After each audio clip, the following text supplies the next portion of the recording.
Perspektif kita sebagai seorang pengusaha muslim, tatkala kita melakukan suatu kesalahan, maka setidaknya ada dua hal yang harus kita koreksi atau kita evaluasi. Yang pertama adalah, apakah cara kita berbisnis secara ilmu bisnisnya atau ilmu ekonominya itu ada yang keliru, ada yang salah. Atau yang kedua, apakah di dalam kita berbisnis, adakah sesuatu hal yang di situ kita melanggar syariat atau agamanya Allah.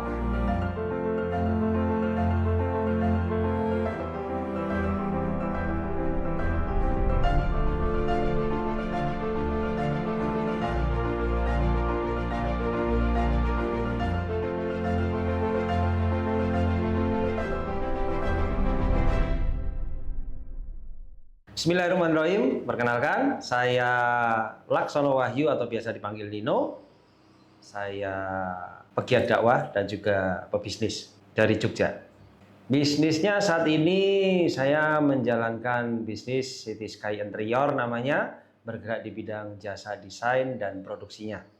Jadi awal mulanya itu adalah pada tahun 2009 saya tertarik untuk mempelajari atau menggeluti dunia interior.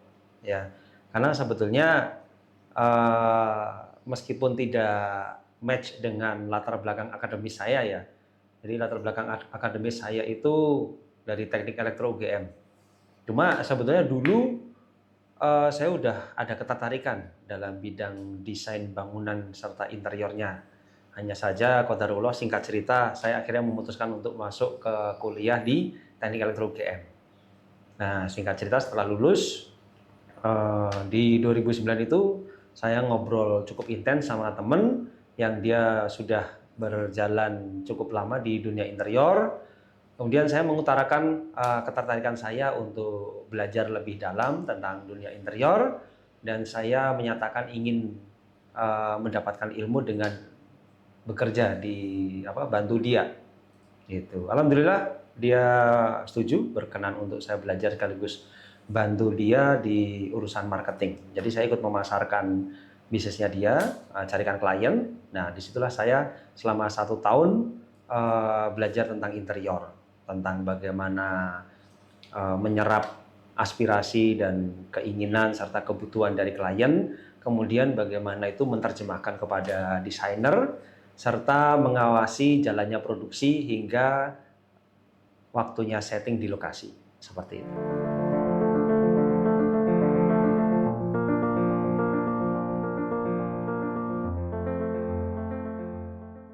Baik, jadi tadi saya cerita 2009 sempat belajar dulu selama setahun dengan kerja di tempat teman. Kemudian 2010 saya start mulai berdiri sendiri menjalankan bisnis interior itu.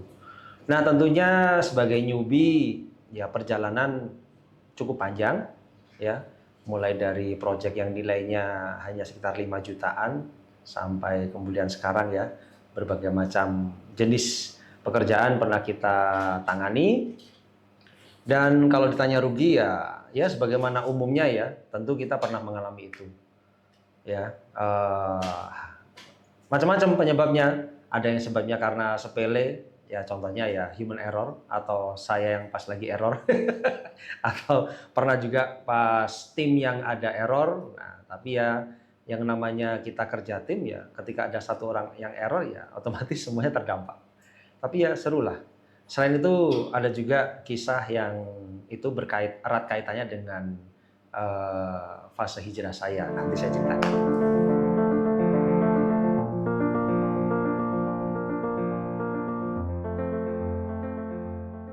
Nah, ini mulai agak serius ini.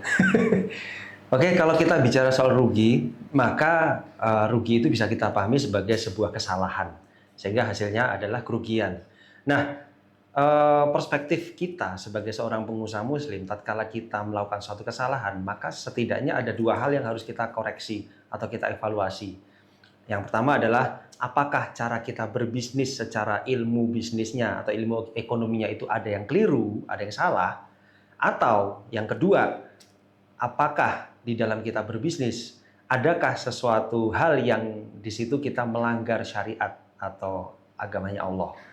Nah, itu dua hal tersebut yang insya Allah saya berupaya untuk menanamkan dalam mindset saya ya, sehingga ketika dulu di awal menjalankan bisnis ini berjalan dengan ya katakanlah ilmu bisnisnya juga masih minim, termasuk juga ilmu agamanya juga masih minim, sehingga cenderung segala sesuatu itu ya kita lakukan saja, learning by doing lah istilahnya.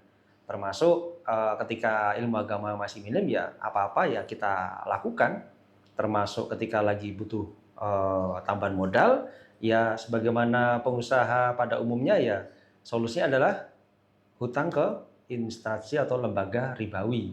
Nah, di situ termasuk salah satu kesalahan. Termasuk selain itu juga skill dari bisnis itu juga harus kita upgrade ya dari segala macam aspeknya.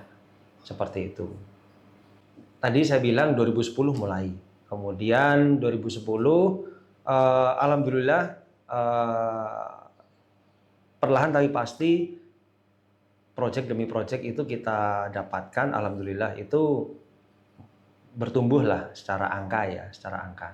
Jadi mulai dari yang tadi saya sampaikan 5 juta hingga kemudian ngisi interior rumah 2 lantai sekaligus, hingga kemudian tahun 2013 Allah berikan jalan untuk kami ikut mengerjakan kamar-kamar hotel di yang namanya Vive Hotel Jalan Kusumanegara. Ya, waktu itu kami ikut mengambil sepertiga dari keseluruhan interior yang ada di situ. Kemudian karena kondisinya pada waktu itu adalah dari klien itu hanya memberikan DP yang minim, yaitu hanya 10%, selanjutnya term by progress, maka di situ kami memutuskan membutuhkan adanya backup modal. Nah, disitulah kami berkenalan dan berakad dengan yang namanya lembaga ribawi. Disitulah salah satu perkenalannya, dan alhamdulillah rupanya ya yang memang dari sisi syariat setelah kita pelajari ternyata juga tidak ada keberkahan, justru malah ada kemurkaan Allah di situ. Karena yang kami alami pun juga alih-alih berakhir dengan baik, namun di situ justru banyak sekali rintangan ya. Kalau secara yang kasat mata itu komplain ya, tapi komplain kalau kami selalu insya Allah setiap ada komplain kita tangani lah, kita beresi, termasuk sampai meskipun klien itu mengatakan ingin memutus kontrak, tapi kita bilang, Pak, pokoknya kalau Bapak belum puas, kita akan bereskan sampai Bapak oke. Seperti itu. Ya. Nah, pada waktu itu proyek selesai, namun pembayaran baru beres itu 6 bulan setelah proyek selesai. Jadi luar biasa itu. Nah, bisa dibayangkan dengan posisi modal waktu itu didapatkan dari lembaga ribawi, otomatis ada bunga per bulan, sedangkan pelunasan baru diterima 6 bulan setelahnya. Wah, seperti apa itu? Akhirnya kan menggulung seperti bola salju. Singkat cerita, akhirnya keuangan tambah kacau, tambah melilit, ya belum ditambah mungkin juga pada waktu itu pengelolaan secara bisnis ataupun keuangan juga masih kacau, masih belum cermat. Sehingga akhirnya disitulah saya mengalami kejatuhan secara bisnis yang berdampak pada kehidupan saya juga. Ya, kemudian tahun 2014, 2015 itulah saya 2014 saya hijrah, kemudian memutuskan untuk kayaknya saya harus berubah dalam arti kata membenahi dari sisi pengetahuan secara ilmu bisnis maupun secara ilmu agama. Jadi saya putuskan untuk merubah pola hidup dan pola pikir saya. Ya, di situ alhamdulillah Allah mudahkan untuk beres di 2015 selesai. Namun nanti saya ceritakan lagi, ada kejatuhan yang kedua kalinya gara-gara sebab yang hampir sama.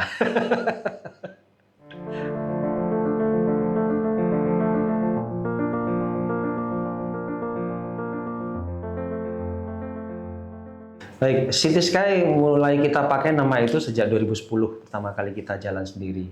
Saat itu kita mengawali 2010 itu, saya belum punya karyawan desainer yang saya bayar bulanan, belum ada. Masih mengandalkan saya punya kenalan baik, dia seorang desainer yang hasil desainnya bagus, tapi kita akadnya freelance. Jadi ujroh per project atau per gambar. Nah, berjalan sampai dengan posisi pas saya kejatuhan yang pertama itu, alhamdulillah waktu itu posisi saya sudah punya tim di kantor itu, saya punya 3 orang desainer, ada 1 bagian keuangan dan juga punya 2 orang marketing. Nah, di goncangan yang pertama otomatis saya harus ada pengurangan karyawan. 2015 alhamdulillah masih bisa survive, namun ada beberapa aset yang harus saya lepas demi untuk menyelamatkan kondisi cash flow, baik itu cash flow perusahaan maupun cash flow keluarga. Nah, singkat cerita di 2015 ya, selang beberapa bulan kemudian setelah saya beres selesai hutangnya itu, kemudian Allah memberikan ujian rizki. Ya, jadi teman-teman, yang namanya rizki itu nikmat sekaligus ujian ya, hati-hati. Karena bisa dikatakan nikmat betul, tapi bisa dikatakan juga itu adalah ujian yang Allah berikan pada kita. Karena di situ Allah pengen ngerti seberapa sikoh dan istiqomah kita ketika kita diberikan nikmat, ya, baik itu berupa rezeki maupun waktu luang. Nah, di situ selang beberapa bulan dari saya selamat dari jeratan hutang, kemudian Allah berikan ujian rezeki, yaitu dapat project, yaitu bikin bangunan kos-kosan dan rumah tinggal tahun 2015, nilainya sekitar 3 miliar, termasuk interiornya ya 3 miliar sekian. Nah, kemudian singkat cerita di pertengahan proyek ada suatu permasalahan di tim internal. Waktu itu saya tidak sendiri ya, ada rekanan. Jadi kami tim ada masalah di internal dengan rekanan kami, sehingga singkat cerita untuk bisa menyelesaikan proyek sesuai deadline, maka ini harus di boosting dengan adanya injek dana tambahan. Nah, disitulah mungkin waktu itu saya ngajinya juga kurang banyak dan masih takarubnya pada Allah masih kurang kuat, sehingga persepsi saya waktu itu adalah wah, gimana ya, dilema segala macam, mau ambil riba atau enggak ya. Saya sempat coba doa, ya konyol juga sih, doa pada Allah, ya Allah ini kepepet nih, kalau ngambil hutang lagi ke bank boleh nggak ya Allah. Jadi macam kayak orang keras kepala itu. Terus kemudian sampai akhirnya ya itu saya lakukan itu serius. Jadi ba'da sholat itu kan saya berdoa, ya Allah gimana nih jalan keluarnya apa. Terus saya coba iseng menghubungi lembaga ribawi atau bank itu, dan mereka kok ya qadarullah waktu itu merespon dengan cepat. Dan yang katanya cair itu butuh waktu 2 pekan, ternyata hari ke-5 atau hari ke-6 itu sudah ngabari saya bahwa ini bisa cair dengan waktu cepat. Nah, kan jadi tambah ini kan, ini seolah-olah wah apa ini, kemudahan apa ini. Dasar imannya masih belum kuat ya. Akhirnya singkat cerita saya berakadlah dengan lembaga ribawi tersebut. Dan konyolnya lagi, ketika berakad mau tanda tangan ya saya tanda tangan dengan diawali basmalah. Astagfirullah. Itu.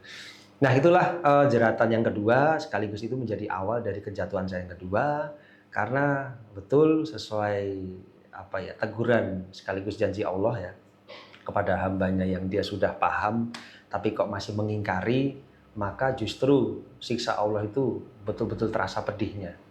Karena bisa dibilang kejatuhan saya kedua kali itu jauh lebih pedih, baik itu secara menguras secara psikis, secara emosi, secara harta juga bisa dikatakan hampir nol waktu itu. Ya, cukup drastis itu. Dan sampai akhirnya saya harus shutdown dulu CT Sky Interior selama 1 tahun. Ya, karena ada sedikit ya, selain karena sudah tidak ada dana lagi untuk mengoperasikan, dan saya masih ada sedikit trauma. Jadi selama 1 tahun itu akhirnya saya memutuskan magang di perusahaan teman yang bergerak di bidang interior juga. Itu 2016 itu berarti. 2016 sampai 2017. Ya. Jadi yang menarik 2017 itu saya diajak oleh teman-teman jamaah kenalan di kajian ya. Waktu itu kan 2016 itu kan saya ikut kajian ada namanya Halakoh Jos di Rumah Warna. Terus saya kenal sama Mas Nanang, ownernya Rumah Warna. Saya kenal sama ada Mas Ade Wijaya. Nah itu beliau banyak ngajak saya diskusi, banyak ngajak ngobrol. Nah kemudian beliau ngajak saya untuk ikut ada namanya kajian, bagus itu kajian berseri. Pematerinya Ustadz Fatih Karim. Waktu itu namanya adalah aduh saya lupa itu. Diadakan di Dahal Almat di Jalan Kaliurang, ya, KDI Kajian Dasar Islam Intensif, ya. Di situ dibahas secara runut soal akidah, termasuk di dalamnya tentang kodok kodar, ya, kodok wal kodar, tentang tawakal, tentang konsep rezeki. Nah sampai akhirnya itu agak apa ya, memudahkan saya membentuk mindset yang baru, pola pikir yang baru, ya, pola pikir yang kita sepenuhnya kembali menyadari bahwa ya kita sebagai kodratnya ini adalah hamba ciptaan Allah, ya, termasuk bagaimana tentang menyikapi tentang rizki, maka semua itu ada yang namanya area mukhoyar dan ada area musayyar. Area musayyar itu adalah area yang menguasai manusia, yakni sepenuhnya kehendak Allah. Sedangkan area mukhoyar ini adalah apa yang bisa kita ikhtiarkan untuk menuju ke sana. Nah, maka ini membuat kita, dengan memahami itu, membuat kita ini tetap berupaya untuk maksimal, namun kita insya Allah akan lebih legowo menghadapi setiap apa yang menjadi hasil, apa yang menjadi keputusan dari Allah. Yaitu tentang kita bicara hasil. Termasuk bagaimana kita menyikapi apa yang pernah terjadi dalam hidup kita. Nah itu, tentang bagaimana saya menyikapi kejatuhan saya, kebangkrutan saya, seperti itu. Nah sehingga bismillah pelan-pelan saya kumpulkan keberanian sedikit demi sedikit sampai akhirnya saya memberanikan diri untuk memulai kembali di 2017 City Sky Interior itu.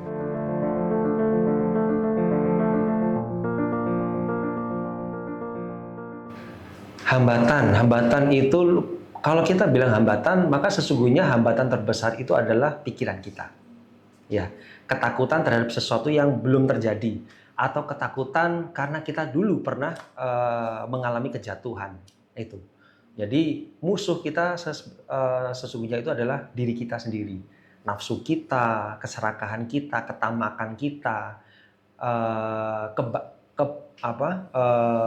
ketaatan atau kepatuhan kita, atau kita bisa taat atau tidak terhadap aturan Allah. Itu kan bagaimana kita mengelola diri kita sendiri, yaitu kita punya nafsu, ya, kita punya hati, dan kita punya akal.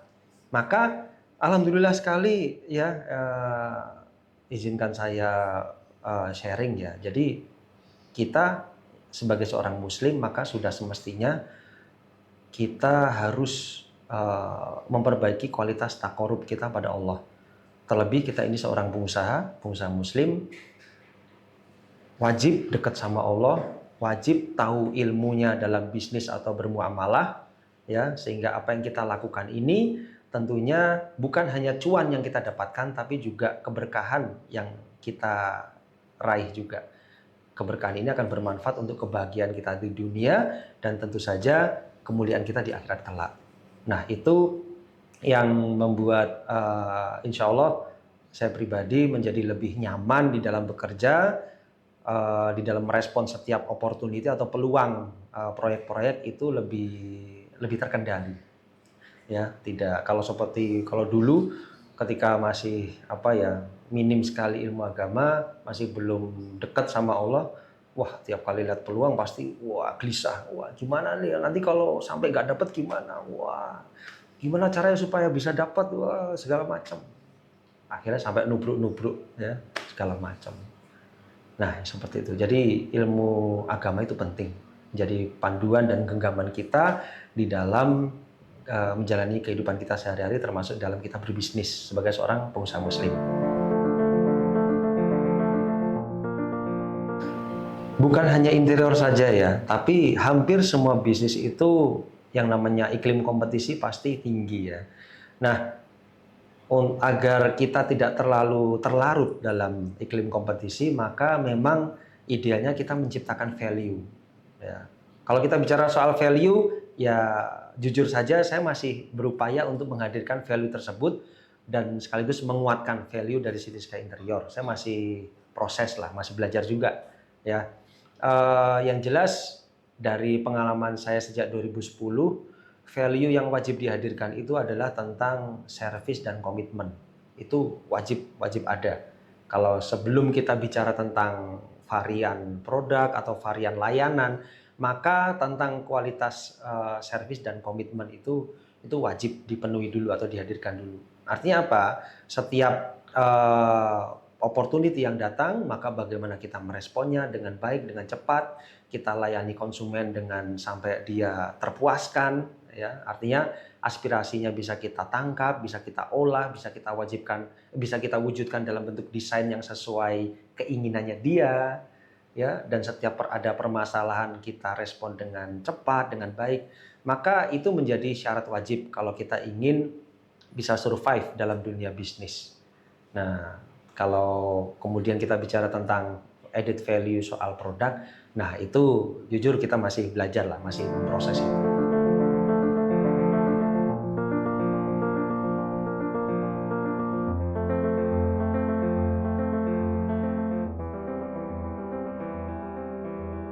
Pesan-pesannya begini, jadi bisnis baik itu interior maupun bisnis yang lain, maka sebelum terjun sendiri, maka saya rekomendasikan untuk belajar dulu. Seperti yang saya sendiri lakukan pada waktu itu, saya belajar 1 tahun di tempat teman saya. Ya, maka penting sekali itu kita belajar. Dengan belajar itu kita akan belajar 2 hal. Ya, dengan ikut bekerja di tempat orang, kita akan belajar 2 hal. Yang pertama adalah belajar mengendalikan bakok kita. Ini penting itu. Kalau kita belum pernah bekerja di tempat orang, maka kita tidak akan pernah merasakan seperti apa itu mengendalikan bakok. Bakok itu ego. Salah satu turunan bakok itu ego. Ya. Karena kita harus akan menghadapi orang lain yang tidak sepemikiran dengan kita. Dia punya konsep sendiri, dia punya pemikiran sendiri, dia punya alur prosedur sendiri. Apalagi pimpinan kita, apalagi bos kita. Itu penting untuk kita dapat pengelolaan terhadap bakok kita. Dan yang kedua adalah kita dapatkan pengalaman secara keilmuan secara bisnisnya, keilmuan bisnis, keilmuan how to operate bisnisnya, itu insya Allah akan kita dapatkan di situ. Ya, sehingga jangan ragu-ragu untuk cari pengalaman dulu 1 tahun 2 tahun, kemudian setelah itu mau melangkah jalan sendiri dengan brand sendiri, dengan perusahaan sendiri, silakan. Maka insya Allah pintu itu akan selalu terbuka bagi barang siapa dia yang mengupayakan dengan sungguh-sungguh. Itu.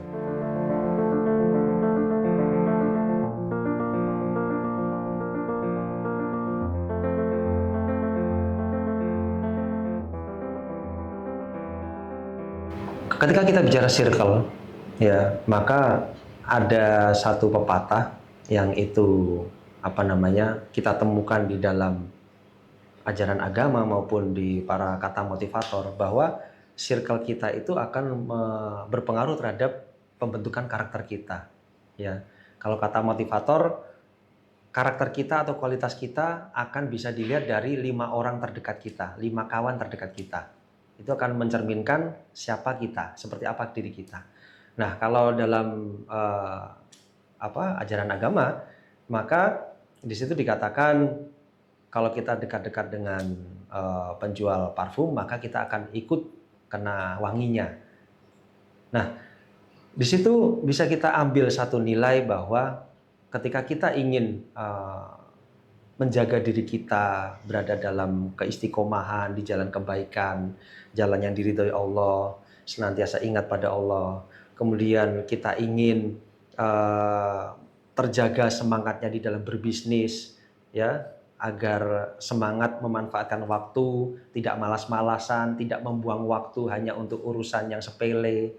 Maka penting untuk kita punya circle yang mensupport hal itu, yaitu circle seorang pengusaha muslim yang menjalankan bisnisnya dengan sungguh-sungguh, senantiasa berupaya untuk mengupgrade sakofah keilmuan bisnisnya, dan juga berupaya memastikan agar senantiasa bagaimana dia mengelola bisnisnya itu sesuai dengan apa yang diridhoi oleh Allah Subhanahu wa taala.